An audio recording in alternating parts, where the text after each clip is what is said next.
오늘과 내일은 성도에게 나타난 성령의 역사 첫 번째, 두 번째 내용을 가지고 공부를 하려고 하는데, 오늘은 중생 거듭남과 성령의 내주하심에 대해서 함께 말씀을 나눕니다. 우리가 예수 믿고 구원받는 것은 저절로 되는 것이 아닙니다.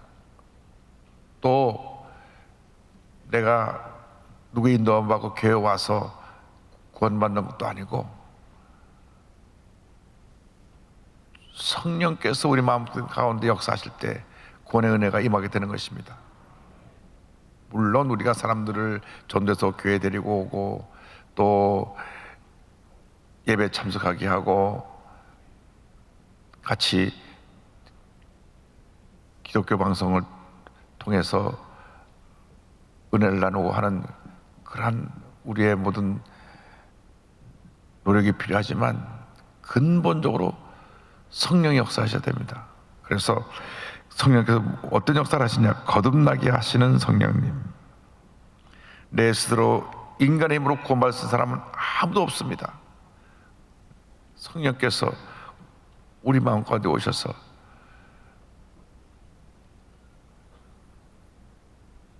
예수님을 그대로 영접하게 하는 그러한 은혜를 주실 때 구원의 은혜 우리가 들어갈 수가 있습니다. 요한복음 3장 5절에 예수께서 대답하시되 진실로 진실로 내게 이르노니 사람이 물과 성령으로 나지 아니하면 하나님의 나라에 들어갈 수 없느니라 말씀하셨습니다. 물과 성령으로 거듭나지 않으면 하나님의 나라에 들어갈 수가 없다.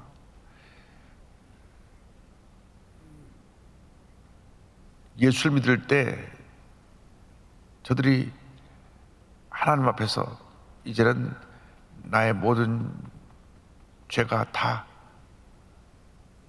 사함받고 하나님 자녀가 되었습니다 하는 외적인 상징, 외적으로 보여준 상징이 침례였습니다. 그 당시 기록을 보면 흐르는 물 속에 들어가서 옛사람의 모습이 죽어 죄는 씻겨서 다 떠내려가고, 죽어서 다시 물에서 올라올 때 주님과 함께 부활한 모습으로 변화된 곳으로 내가 다시 새 사람이 되었다 하는 상징으로 침례를 받습니다. 그래서 그 당시 침례를 받는다는 것은 굉장히 중요했습니다. 왜? 로마 박해 시대에 예수 믿는 사람은 다 붙잡아서 죽이거나 추방하거나, 로마 제국 안에서는 예수 믿는 사람이 발을 붙일 것이 없도록 그런 심한 박해가 있었기 때문에 침례를 받는 것은 예수님이 나의 모든 것이 되시고 내 생명보다 귀합니다 라고 하는 그러한 결단의 모습으로 침례를 받은 것입니다.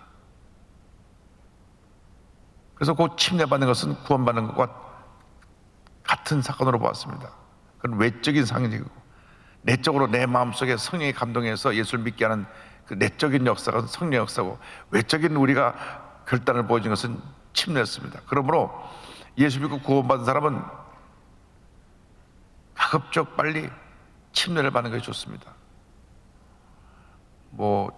교단마다 다른데 세례 문답을 해서 6개월이 지난 다음에 세례를 받게 해주는 교단도 있고 그렇지만, 우리는 예수 믿고 구원의 확신을 가지면 바로 그날이라도 그 다음날이라도 침례를 받는 것이 좋고, 그래서 지금 우리가 코로나 때문에 침례를 지금 계속 진행 못하고 있는데, 사실 침례는 최대한 빨리 받는 것이 좋습니다.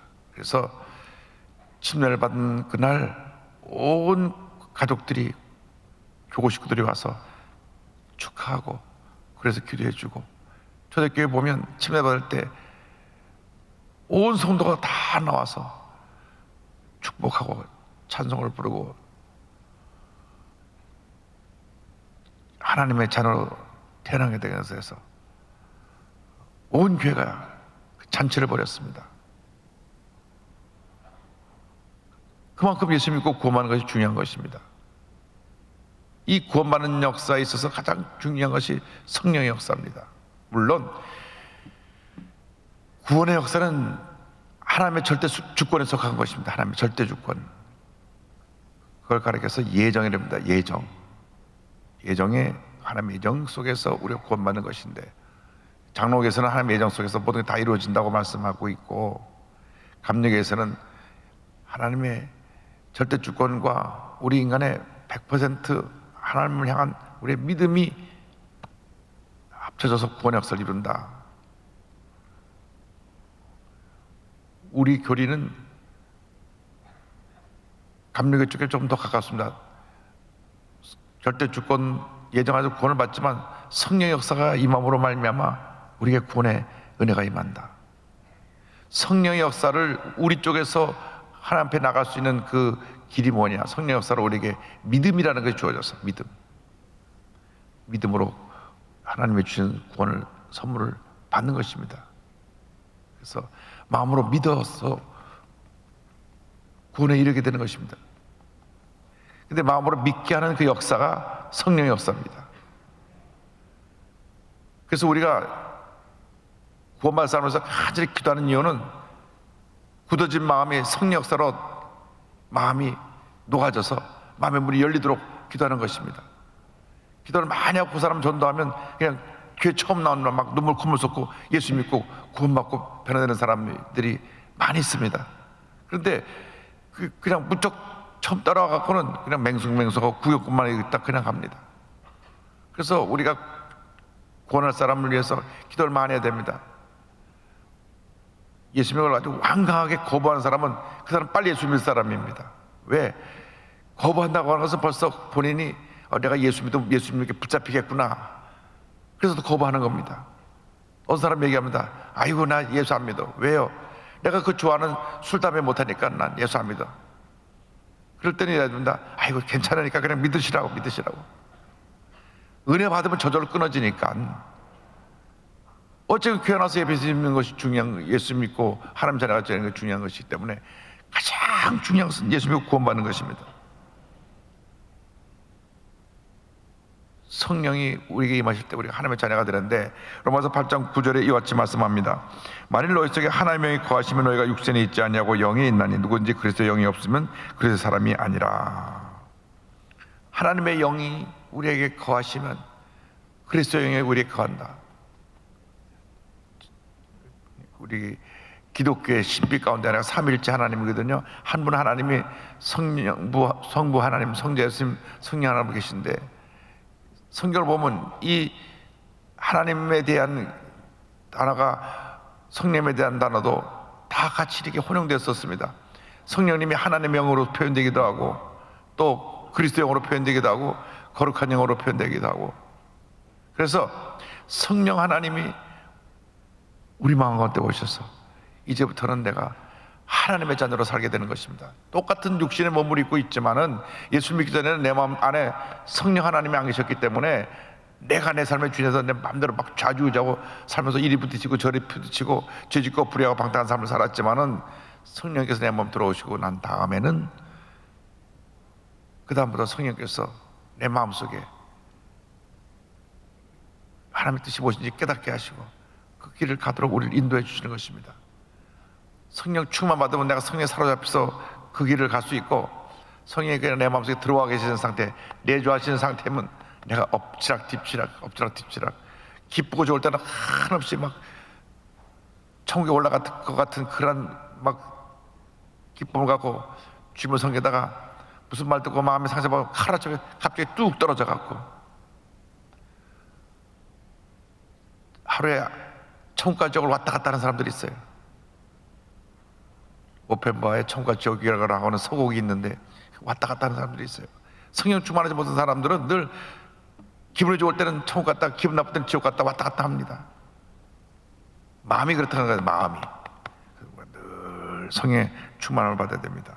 그런데 우리 예수 믿는 역사에 대해서 디도서 3장 5절을 다시 설명합니다. 우리를 구원하실 때 우리가 행한 바 의로운 행위로 말미암지 아니하고 오직 그의 긍휼하심을 따라 중생의 씻음과 성령의 새롭게 하심으로 하셨나니. 의로운 행위로 구원받는 것이 아니다. 의로운 행위는 구원의 조건이 될 수 없고 구원받은 사람이 행해야 할 의무에 해당됩니다. 의무. 그러니까 우리가 태어나 보니까 한국에서 태어나서 한국 사람인 거죠. 근데 태어나면 자동적으로 한국 사람이 되는 것인데, 그 태어나려면 좋은 일을 많이 해갖고, 그래서 한국에 태어나서 한국 사람이 돼야 된다고, 그런 조건이 없죠. 태어나면 한국 사람이 되는 거예요. 예수 믿고 구원받으면 그냥 하나님의 자녀가 되는 겁니다. 당신이 구원받으려면 좋은 일을 많이 해야 된다. 선한 일을 많이 해서 업적을 쌓아야 그것이 구원의 조건이 된다고 하면, 이것은 행위 구원에 문제가 생겨나게 되고, 율법을 지켜 구원받는다고 하는 율법주의로 가기 때문에 구원의 근본적인 문제가 이게 흔들립니다. 근데 이게 행위 구원을 강조하는 그러한 잘못된 교리를 가르치는 교회들도 있습니다. 행위 구원. 아주 말씀을 묘하게 엮어요. 믿기만 하면 구원받는다고 설명하면, 야고보서 가보라고, 행함이 없는 믿음은 죽은 믿음이라 그랬으니까 행해야 되지 않냐고. 그러면 일반 성도들은 갸우뚱, 그런가? 그 행함은 믿고 난 후에 우리의 삶에 열매를 맺는 믿음의 역사를 말하는 것이지 구원의 조건의 역사가 아닙니다. 예수 믿고 나서 선한 일을 많이 행하는 그러한 행함의 열매를 맺어야 되는 것입니다. 두 개 같이 가면 결국 오직 믿음으로라고 하는 이 구원의 근본적인 교리를 흔들어 놓는 것입니다. 그래서 마르틴 루터가 1517년 10월 31일 날 종교개혁 할 때, 오직 믿음으로, 다른 어떤 것도 구원받는데 조건으로 붙이면 안 된다. 당시 수도성 태젤이 성베드로 성전을 지으려고 모금하라 되는데, 모금 돈을 많이 쏟아 부으면 그 연옥에 있는 당신 부모가 천국으로 갈 수 있다고. 굉장히 캐톨릭은 지성적입니다. 그래서 이성적으로 그럴싸한 교리가 많아요. 연옥 교리만 해도 그렇습니다. 천국 갈 자격은 못 되고 지옥 가기는 좀 안타깝고, 그분은 연옥에다 집어넣어놨어요. 그래서 후손들이 좋은 일을 많이 하면 자꾸 밀어 올려갖고 나중에 그 위로 올라가요. 그러니까 캐톨릭에서 가는 데마다 병원 짓고 학교 짓고 선한 일을 많이 행하는 겁니다. 그 행함이 구원의 역사와 같이 가기 때문에. 그러나 행함은 구원의 후에 따라오는 것입니다. 우리는 또 문제는 뭐냐면, 믿기만 하면 구원받으니까 덮어도 구원받아 놓고 행함이 없어요. 행함으로 우리가 삶의 본을 보여야 되는데 많이 낮았습니다만, 우리가 코로나 때문에 좋아진 게 예배 후에 밀지 않는 거. 그게 코로나로 인해서 우리 교회에 다가온 변화인데,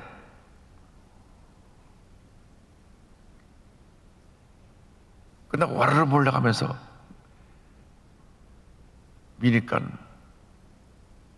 거리가 불편한 분이 넘어지고 다친단 말이죠.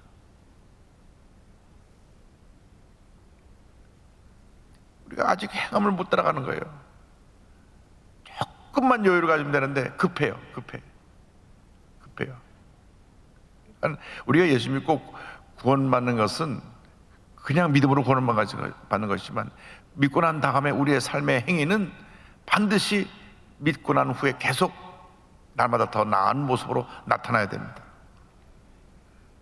성격도 다듬어져야 되고, 나의 삶의 행위도 정말 하나님의 기뻐하시는 모습으로 드려져야 되고, 축복을 많이 받았으면 그걸 받은 축복을 많이 나눠야 됩니다.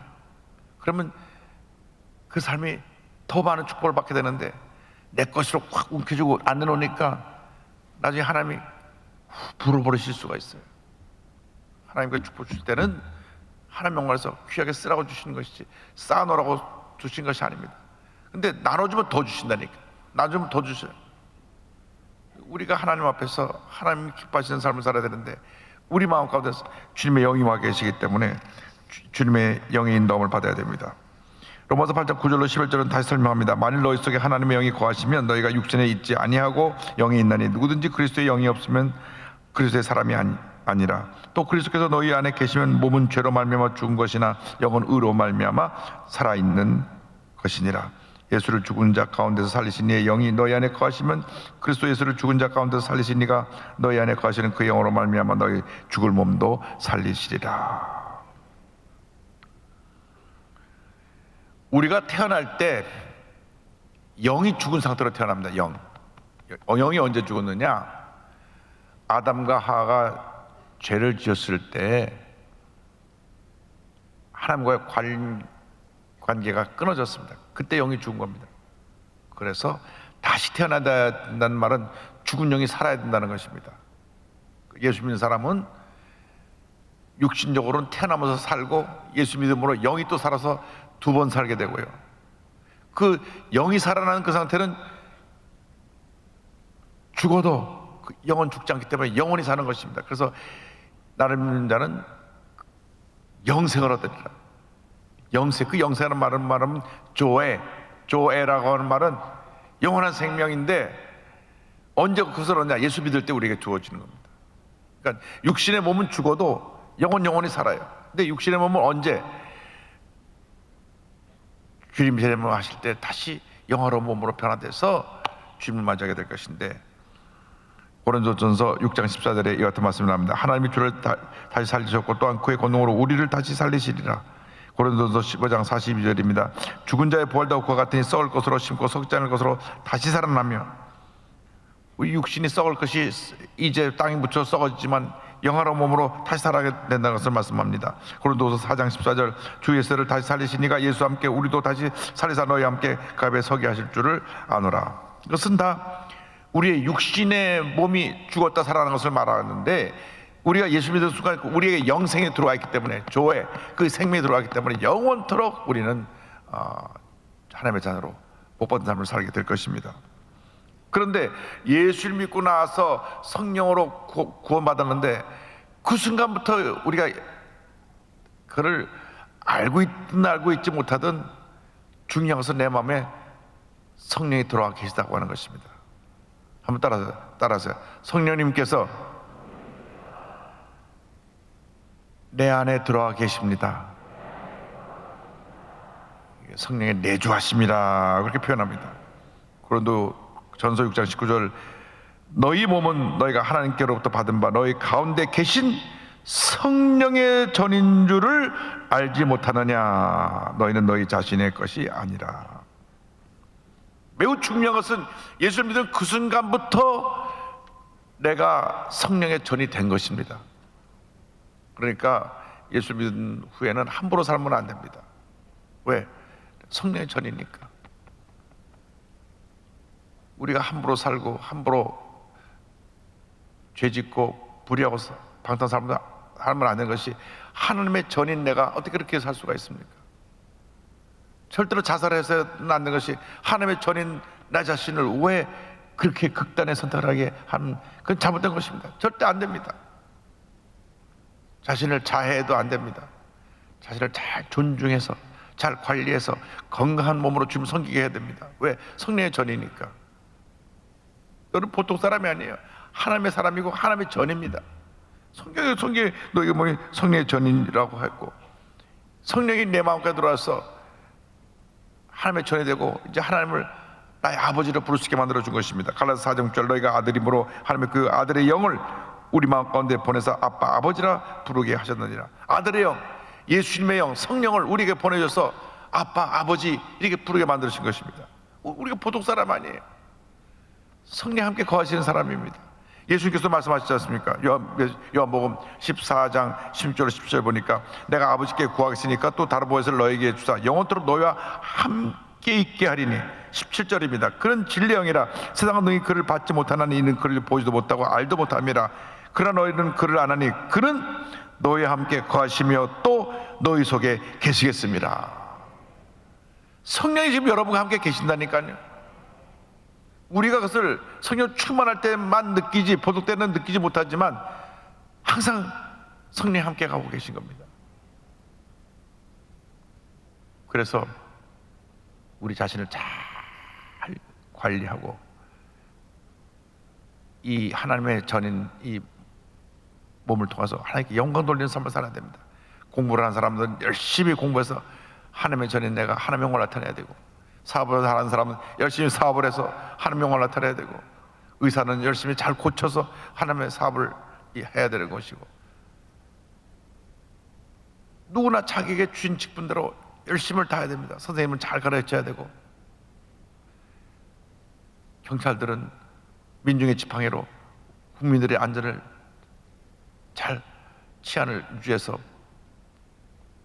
책임지고 국민들이 편하게 살 수 있도록 하고, 이게 각자 하나님의 전으로서 그 일을 잘 감당해야 됩니다. 요셉이 성령님과 늘 함께했기 때문에 하나님의 전이었기 때문에 애굽의 총리대전까지 됩니다. 바로가 이런 말을 합니다. 창세기 41장 38절에 바로가 그의 신하들에게 이르되 이와 같이 하나님의 영에 감동된 사람을 우리가 어찌 찾을 수 있으리요 하고, 바로는 하나님을 모르는 사람이었잖아요. 불신자였잖아요. 그런데 이렇게 하나님의 영에 감동된 사람을 봤다. 얼마나 요셉이 하나님의 전으로서 그 삶을 아름답게 살았든지. 노예로 팔려갔어도 감옥에 갔어도 그가 하나님의 전으로서 하나님의 영광에 나타났기 때문에 나중에 애굽의 총리 대신이 됩니다. 그래서 사도 바울이 그래서 이 강주에서 우리의 몸을 잘 관리할 것을 말씀합니다. 고린도서 3장 16절 10절 너희는 너희가 하나님의 성전인 것과 하나님의 성령이 너희 안에 계시는 것을 알지 못하느냐. 누군지 하나님의 성전을 더럽히면 하나님은 그 사람을 멸하시리라. 하나님의 성전은 거룩하니 너희도 그러하니라. 6장 19절 20절에 너희 몸은 너희가 하나님께로 받은 바 너희 가운데 계신 성령의 전인 줄 알지 못하느냐. 너는 너희 자신의 것이 아니라 값으로 산 것이 되었으니 그러즉 너희 몸으로 하나님께 영광을 돌리라. 값으로 샀다는 말은 뭐냐면 예수님이 십자가에서 피를 흘려 피값으로 우리를 사셨다는 겁니다. 그렇게 우리가 구원을 받았으니 이제는 하나님의 전인 우리에게 주어진 목표가 뭐냐. 삶의 유일한 내 목표, 나의 가는 길은 오직 하나님께 영광, 너희 몸을 하나님께 영광을 돌리라. 할렐루야. 오늘도 여러분의 삶이 하나님께 영광 돌리는 삶이 되기를 바랍니다. 여러분이 가는 곳마다 하나님의 영광이 나타나기를 바랍니다. 가정주부가 남편에게 자녀들에게도 야, 우리 엄마 새벽기도 갔다 오더니 얼굴이 천사같이 빛나네. 야, 엄마 새벽기도 매일 보내야 되겠다. 밤낮 신경질만 내고 밤낮 찬밥 주더니 엄마가 달라졌네. 이런 변화가 있게 되기를 바랍니다. 기도하겠습니다. 가슴에 손 얹고 앞에 내려 손 얹고 기도합니다.